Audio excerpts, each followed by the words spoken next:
Assalamualaikum warahmatullahi wabarakatuh. Bismillahirrahmanirrahim. Alhamdulillahirabbil alamin. Wassalatu wassalamu ala nabiyyina wa habibina wa syafi'ina Muhammad bin Abdullah wa ala alihi wa ashabihi wa man ihtada bihadihi wa istanna bi sunnatihi ila yaumiddin. Amma ba'd. Alhamdulillah, hari ini kita berada di penghujung tajuk berkenaan dengan salat yang merupakan wasilah ataupun sarana yang pertama bagi tazkiyatun nafs. Wal musannif al-alamah al-syekh Sa'id Hawa fima naqala an al-imam al-Ghazali rahimahullah wa nafa'anallahu bi'ulumihi ma fid darain amin. Kemudian tanamkan rasa malu dan sungkan di dalam hatimu kerana berbagai kekurangan dalam menunaikan salat. Jadi setelah selesai kita beri salam, daripada salat kita, kata Imam Al-Ghazali rahimahullah, hendaklah kita hadirkan perasaan malu dalam hati dan juga dalam bahasa Arabnya disebut summa asy'ir qalbaka al-wajala wal haya. Kemudian kamu hadirkan dalam hati kamu perasaan takut, al-wajal. Wajal iaitu takut ataupun bimbang, khawatir dan malu kerana berbagai kekurangan dalam menunaikan salat. Jadi semasa kita mengerjakan salat tadi banyak kekurangan. Jadi sebab itu kita malu dengan Allah dan pada yang sama kita takutlah bahawa salatmu tidak diterima dan bahawa engkau dimurkai kerana dosa yang nyata atau tersembunyi sehingga membuat salatmu tertolak. Yang bimbang kita salat, walaupun salat itu amalan ketaatan tapi masih lagi dibayangi oleh dosa-dosa kita. Padahal Allah SWT menyebutkan dalam Al-Quran, wa innama taqabbalullahu minal muttaqin, dan sesungguhnya Allah hanya menerima ibadat daripada orang-orang yang bertakwa kepada Allah. Sekalipun demikian, sekalipun kita dibayangi oleh dosa-dosa kita, tapi kita masih lagi perlu berharap Allah Ta'ala menerima. Sekalipun demikian, berharaplah bahawa Allah akan menerimanya dengan kemurahan dan keutamaannya, dengan kemurahan dan juga kurniaannya. Dalam bahasa Arabnya disebut wa tarju ma'adzalika an yaqbalaha ay yaqbalallahu bi karamihi wa fadlihi. Jadi sebaiknya wa fadli itu diterjemahkan dengan kurniaannya. Jadi walaupun banyak kekurangan, walaupun kita takut Allah Ta'ala menolak salat kita kerana dosa-dosa kita, tapi pada masa sama Allah juga Tuhan yang Maha Al-Karim. Al-Karim, Tuhan yang Maha Pemurah, yang sentiasa melimpahkan kepemurahan dia, dan pada masa sama Allah Ta'ala adalah Tuhan yang sentiasa memberi kurniaan, wasi'ul fadli, yang luas kurniaannya kepada hamba-hambanya.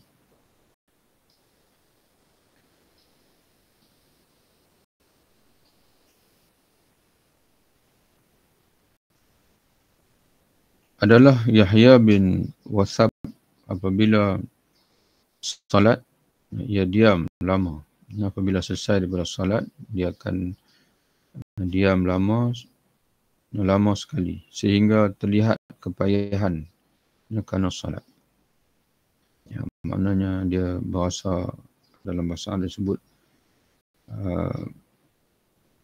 Yahya ibn Wasab idza shalla makatha ma syaa Allah tu'rafu alaihi ka'batus salah. Maksudnya kelihatan pada wajahnya itu ka'batus salah, Ka'bah ni makna sugul lah. Sugul.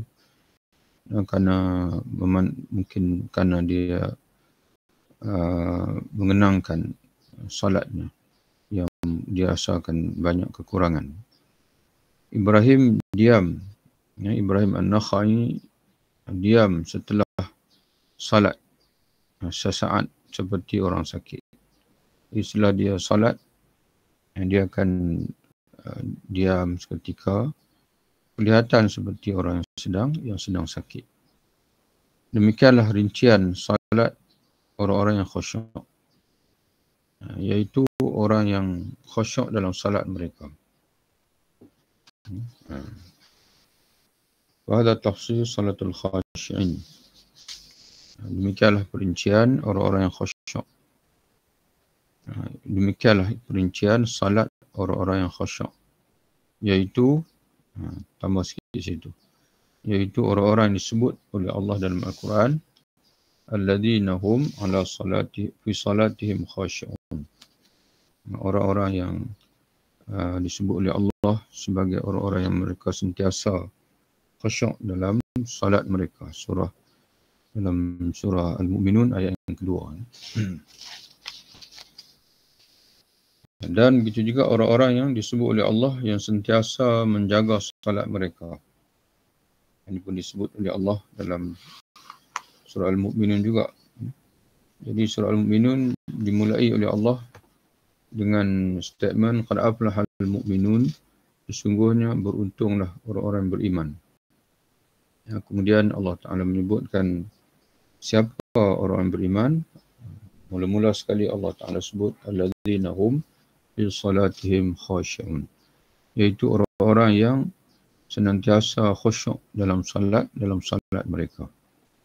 Kemudian setelah itu Allah Ta'ala sebut beberapa ciri lagi.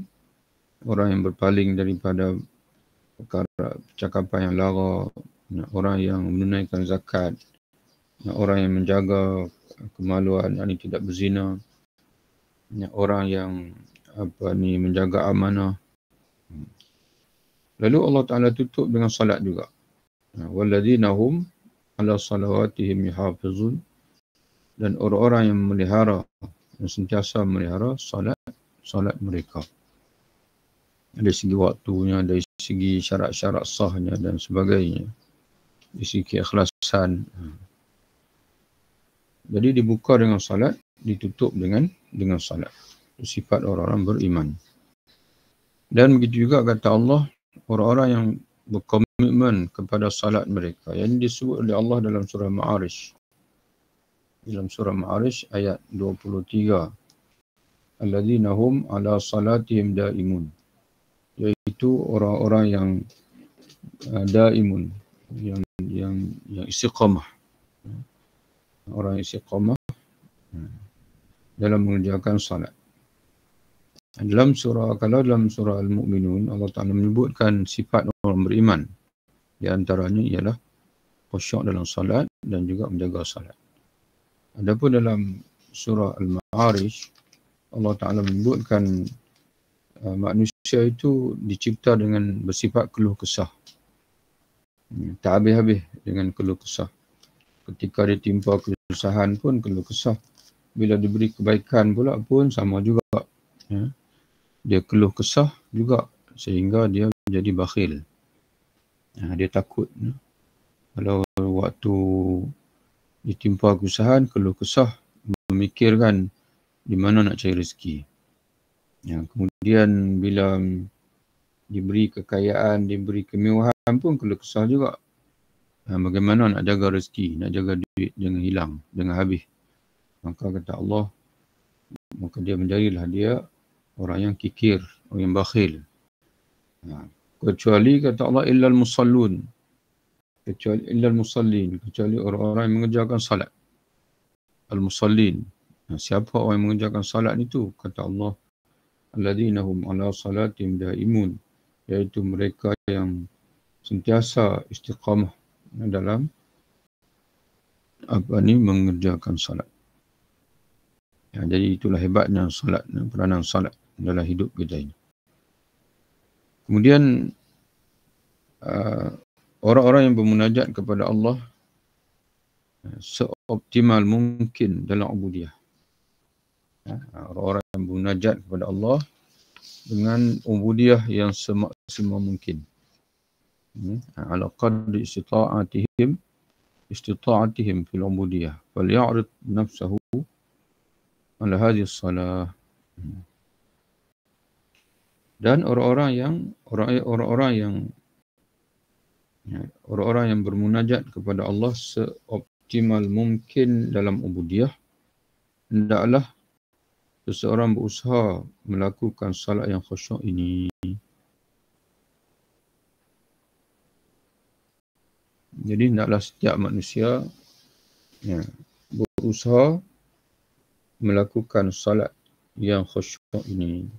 Bila mampu melakukannya seoptimal mungkin, maka hendaklah ia bergembira. Dan bila tidak dapat melakukannya, hendaklah ia bersedih hati dan berusaha keras untuk bisa melakukannya. Jadi kegembiraan dalam hidup kita ini seolah-olah Imam Al-Ghazali rahimahullah ialah apabila kita dapat melaksanakan tugas ubudiyah kita dengan sebaik mungkin. Itulah kegembiraan. Tapi jika kita merasakan masih lalai, masih kurang, maka seharusnya kita bersedih. Kita bersedih dan kita berusaha lagi untuk mencapai kesempurnaan. Walaupun tidak boleh sempurna, itu tidak akan berlaku dalam kehidupan manusia. Sebab itu Nabi kata waqaribu, kalau tak boleh sempurna pun makna hampir kepada kesempurnaan. Adapun membiarkan diri lalai, itu tidak seharusnya berlaku. Kemudian adapun salat orang yang lalai, maka salat mereka terancam bahaya, mana terdedah kepada risiko berbahaya, kecuali jika mendapat limpahan rahmat Allah yang maha luas dan kepemurahannya yang melimpah. Kita memohon kepada Allah semoga berkenan melimpahkan rahmat dan ampunannya kepada kita. Karena tidak ada wasilah, yakni jalan bagi kita kecuali mengakui ketidakmampuan untuk melaksanakan ketaatan kepadanya. Jadi sebab itu di antara zikir yang digalakkan oleh Nabi SAW untuk kita baca pada setiap hari, pagi petang, iaitulah Sayyidul Istighfar.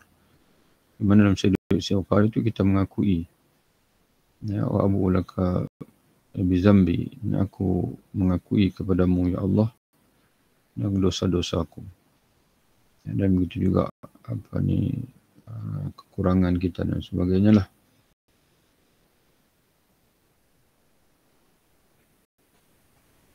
Ketahuilah bahawa membersihkan salat dari berbagai cacat dan memurnikannya semata-mata kerana mencari redha Allah, mana melakukan salat dengan tulus dan semata-mata mencari redha Allah, serta menunaikannya dengan berbagai syarat batin yang telah kami sebutkan di atas, mana sebelum ini, seperti khusyuk, ta'zim, malu, khauf, raja, tafahum dan sebagainya. Ada 6 semua, boleh rujuk balik.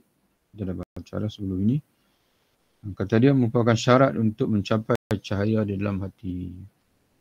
Jadi dalam bahasa Arabnya dia kata sababun li husulil anwar fil qalbi. Jadi semua itu menjadi faktor untuk terhasilnya cahaya-cahaya ilahi dalam hati kita. Wa yakhtalifu dhalika bil quwwati wal dha'fi wal qillati wal kasrati wa bil jala'i wal khafa'i. Tetapi hal tersebut tidak akan tampak kecuali dalam cermin yang bersih.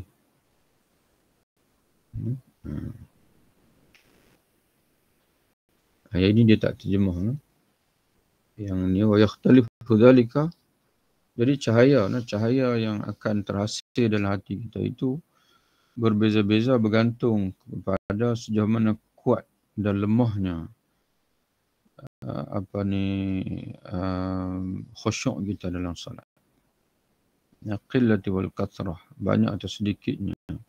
Bil jala'i wal khafa, dipanggil terang dan tersembunyinya. Mana selagi kita, bila semakin kita menjaga khusyuk dan juga penghayatan batin dalam salat, maka cahaya yang akan hadir dalam hati kita itu semakin kuat. Tapi kalau kita hanya salat saja, khusyuk sikit-sikit saja, maka cahaya batin, cahaya yang hadir dalam hati kita itu lemahlah. Ada juga cahaya berbeza dengan orang yang salat. Seorang yang salat dengan orang yang tak salat, dia tetap akan berbeza. Tapi orang yang khusyuk dalam salat akan lebih bercahaya hatinya berbanding dengan orang yang tidak menjaga khusyuk dalam salat. Walakin hadzal umur la tatara'a illa fi mara'i saqilah. Mara'i jamu al-mir'at. Al-mir'at iaitu cermin. Namun demikian dikata hal-hal tersebut, bagi cahaya-cahaya hati tadi tidak akan tampak kecuali di dalam cermin yang bersih. Fil mara'i as-saqilah. Melalui tidak akan, mana cahaya ini tak akan dapat menerjah, melainkan melalui dipanggil ataupun tidak akan terpantul, melainkan apabila cermin itu bersih. Kalau cermin itu berdebu, dia tak akan dapat tembusi oleh cahaya ataupun tidak dapat memantulkan cahaya. Apabila cermin tersebut buram, maka hidayah sad'atun, dia terjemah kepada buram. Buram, kalau tengok dalam kamus, dia kata tidak bercahaya. Tapi kalau tengok pada fa'idha kanat al-mir'at kullaha sad'ah. Sad'ah ni makna berkarat, berdebu. Berkaratlah sad'atun. Tahtajibu anal hidayah, maka hidayah akan terhalang darinya. Bukan kerana kebakhilan pemberi nikmat hidayah, bukan kerana Allah Ta'ala bakhil, tidak mau melimpahkan nikmat hidayah itu kepada kita, tetapi kerana kekotoran yang menumpuk di tempat curahan hidayah. Bal di khabasin mutarak sad ala masabil hidayah. Tempat tumpahnya hidayah itu karat. Mana seolah macam cahaya itu menyuluh pada cermin, tapi kalau cermin itu penuh dengan debu, penuh karat, jadi dia cahaya itu tak terpantul, ataupun cahaya itu tak dapat menembusi kaca itu. Jadi bukan tidak ada cahaya, tapi kerana tempat jatuhnya cahaya itu berkarat. Jadi betullah juga bukan kerana hidayah itu Allah Ta'ala tak beri pada hati kita, tapi bila hati kita itu berkarat, tak dapat ditembusi oleh cahaya al-hidayah, ataupun tidak dapat memantulkan hidayah kepada diri kita.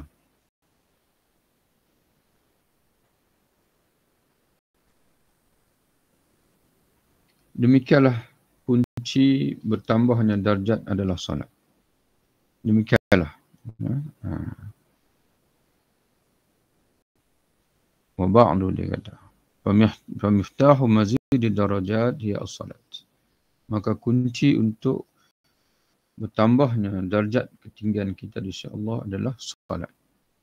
Allah berfirman, qad aflahal mu'minun, sesungguhnya beruntunglah orang-orang yang beriman, alladzina hum fi salatihim khashi'un, iaitu orang-orang yang mereka khusyuk di dalam salat mereka. Yang khusyuk dalam salat mereka.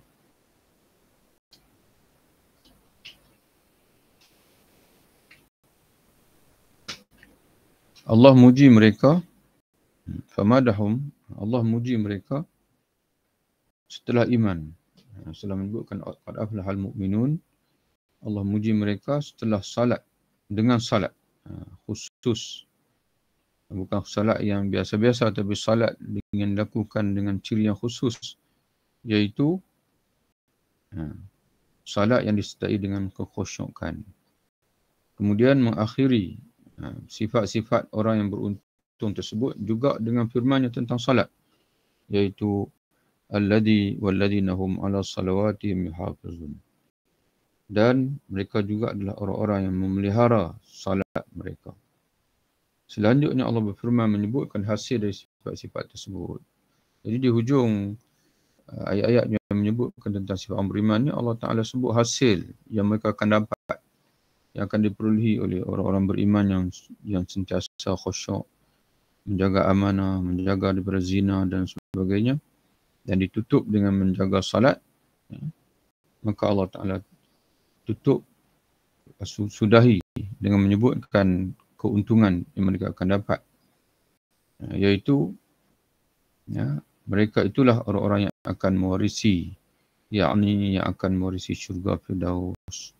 Ulaika humul warisuna alladzina yarisuna al-firdausa hum fiha khalidun. Mereka itulah orang-orang yang akan mewarisi, yakni mewarisi syurga Firdaus, mereka kekal di dalam syurga itu. Kita mohon semoga Allah berkenan menjadikan kita termasuk di antara mereka dan melindungi kita dari siksa yang akan ditimpakan pada orang yang perkataannya baik tetapi amal perbuatannya buruk. Sesungguhnya Dia Maha Pemurah lagi Maha Pemberi kebaikan.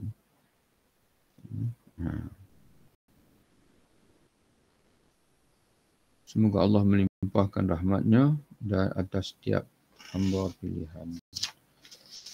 Alhamdulillah, selesai kita. Wallahu a'lam bishawab. Hamba pilihan di sini iaitu Abdul Mustafa Nabi Muhammad SAW. Wa sallallahu ala kulli abdin Mustafa. Mana setiap hamba pilihan, mana para Rasulullah. Jadi diakhiri dengan selawat kepada sekalian para Rasul, termasuk terutama sekali Nabi kita Muhammad SAW. Dan insyaAllah selepas ini bersempena dengan bulan Ramadan juga, yang mana maqasid Ramadan adalah taqwa. Jadi kita akan ambil juga peluang untuk kita baca dalam kitab ini juga tentang taqwa dan juga wara'. Iaitu dalam fasal yang kedua. Tajuk, kita tengoklah tajuk berkenaan dengan taqwa dan juga wara'. Kita akan baca tajuk itu mungkin dalam satu ataupun dua siri lah akan habis, insyaAllah.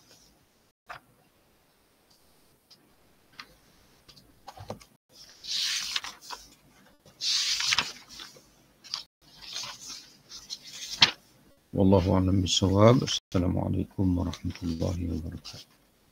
Waalaikumsalam warahmatullahi wabarakatuh. Jumpa lagi insyaAllah. Semoga